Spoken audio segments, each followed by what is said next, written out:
Grump looked like a deer in headlights when he finally noticed me. He was not aware I watched him pound 4 beers in less than 10 minutes.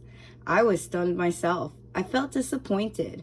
We talked and he promised me he was done, except he wasn't.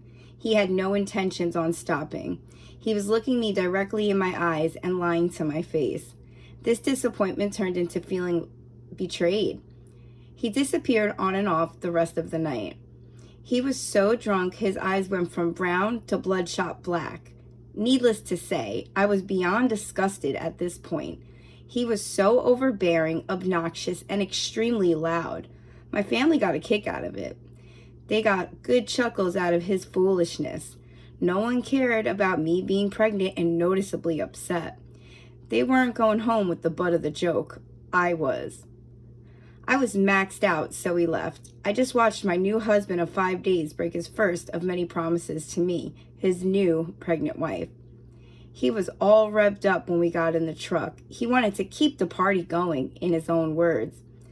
I softly asked him to calm down and voiced my sadness.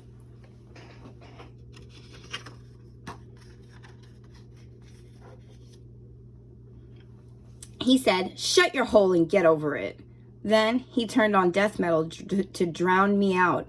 The disrespect was real and it was hurtful. I turned off the radio and told him I could not drive under these stressful conditions pregnant. I promised to be quiet and said we could talk about it when he was sober. In that moment, we were passing a deer crossing sign with the only light on the road coming from the headlights on my truck. He threw his top half of his body over the driver's side and screamed in my face, "You hit that deer and kill it if it's dumb enough to jump in the road. I'll have dinner." I was so shocked, I almost went off the road into a ditch. I was shaken and scared for the new life growing inside of me. Grump did not seem to care. He was blasting Black Dahlia Murder and getting in my face as I drove.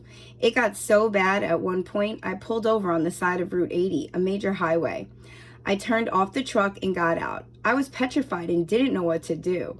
Grump must have had his keys with him because mine were in my hand when I saw my truck driving in the shoulder with the hazards on.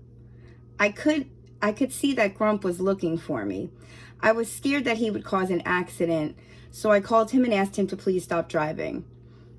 He only agreed if I came back to the truck. I was hoping that he would have passed out, but he didn't. I called his mom in desperation and let her know what was happening.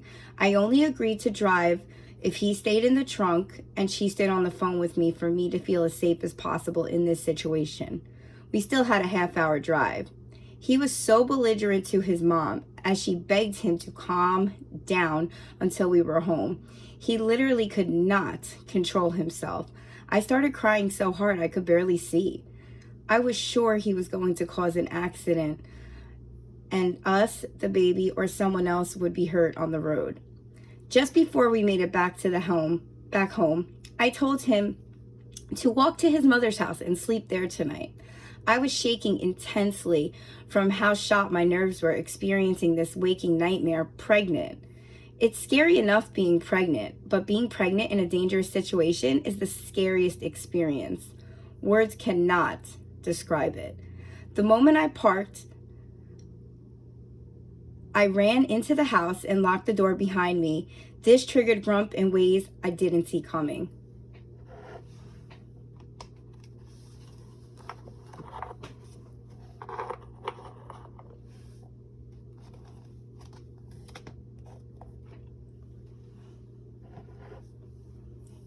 He was furious that I wouldn't take him to get more beer to begin with. Me locking him out unleashed a scary side of him I never saw before.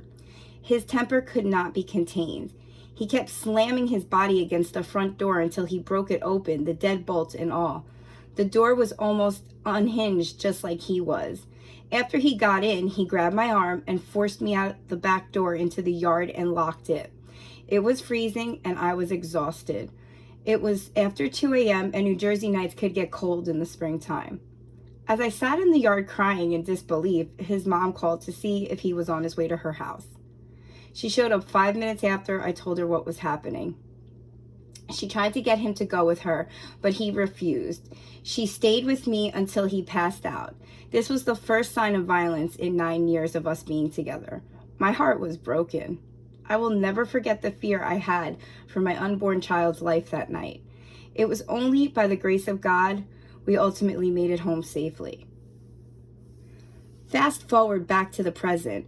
I began bracing myself and praying to God for my sunshine that he would sleep through whatever Grump was about to throw my way. I never knew what was coming. It was clear he couldn't handle being discontent with himself, so the redirect always included low blows at me. He was sure to get as many jabs as he could in before he went to work. I happily interrupted him. I pointed out the time and reminded him he was wasting his time bullying me, which would make him later for work, after the hospital's warning just the day before. The moment he pulled out of the driveway, I broke down.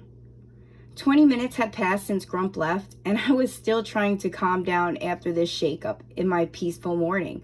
I struggled to shake it off today. It felt harder than usual for some reason. I went to go wash my face and gather myself before the baby woke up. It was almost that time. On my way to the bathroom, I stepped on a hard wooden blue block. I must have missed it cleaning the night before.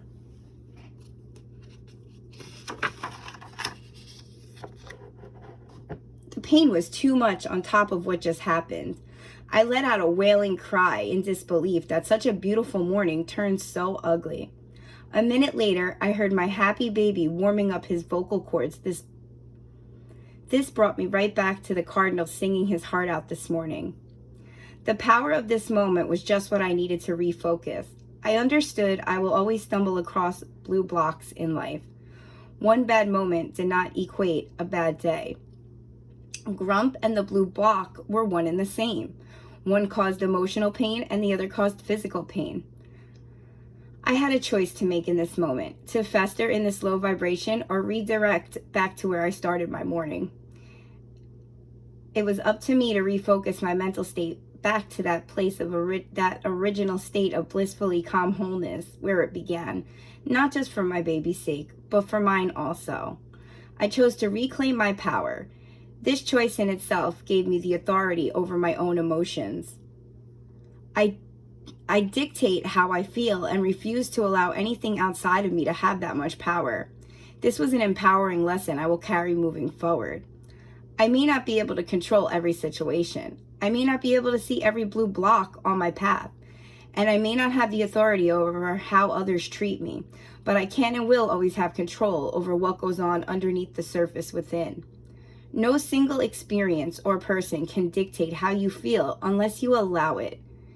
It is your choice to keep the power or give it away. Be thankful for the blue blocks in your life. They are redirecting you. Those blue blocks are teaching you how to refocus and train your brain into a stronger mental space. This creates a ripple in your heart, body, soul, and physical reality. The best part, the choice belongs to you and you only. Sending loving energy everyone's way. Namaste.